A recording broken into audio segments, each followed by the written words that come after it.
आज आपण चेकचा रियालिटी चेक करणार आहोत।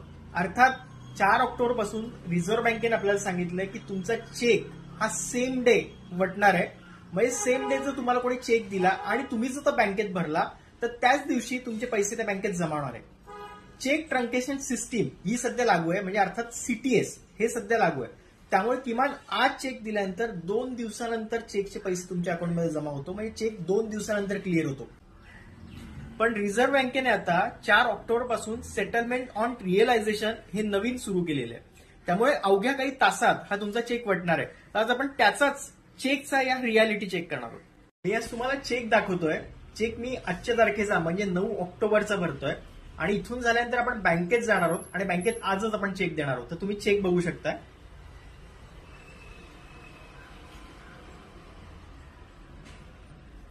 याच्यावरती तारीख बघा तुम्ही 9 ऑक्टोबर 2025 टाकली आहे। चला तर बाबा आपण आता बँकेत जाऊया।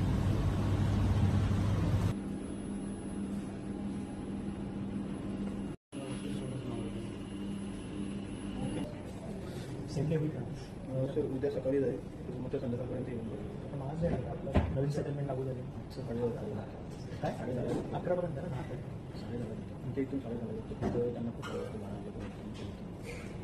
कारण की आरबीआयच्या रूलमुळे 10 ते 11 सांगतात। 10 ते 11 कसं सकाळी 8 वाजता ते चेक त्यांचे लागतात, त्या 10 ते 11 आपल्या अकाउंटमध्ये फिट होऊन जातात असं आहे।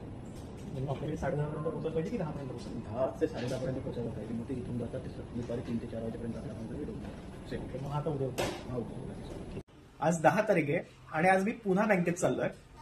काल आपण 9 तारखेला एक चेक बँकेत टाकला होता, पण आपण 10:40 ला बँकेत पोहोचलो होतो। त्यामुळे सेम डे तो क्लिअरिंगला जाऊ शकला नाही, त्यामुळे सेम डे तो डिपॉझिट होणार नव्हता।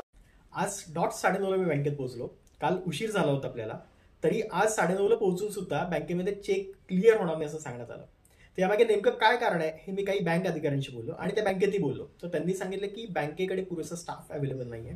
त्यानंतर एनपीसीआय जी पेमेंट सेटलमेंट करते, एनपीसीआय म्हणजे national payment corporation of India, यांचं जे सॉफ्टवेअर आहे आणि जे बँकांचे सॉफ्टवेअर आहे यांचं इंटिग्रेशन अजून नीट झालेलं आहे। आता होतं असं की बँकांकडे चेकवर चेक येऊन पडतात, पण बँकेची जी सिस्टम आहे ती अपुरी पडते। रिझर्व्ह बँकेचा 4 ऑक्टोबर पासून सेम डेट चेकची सेटलमेंटचा दावा चुकीचा ठरला आहे।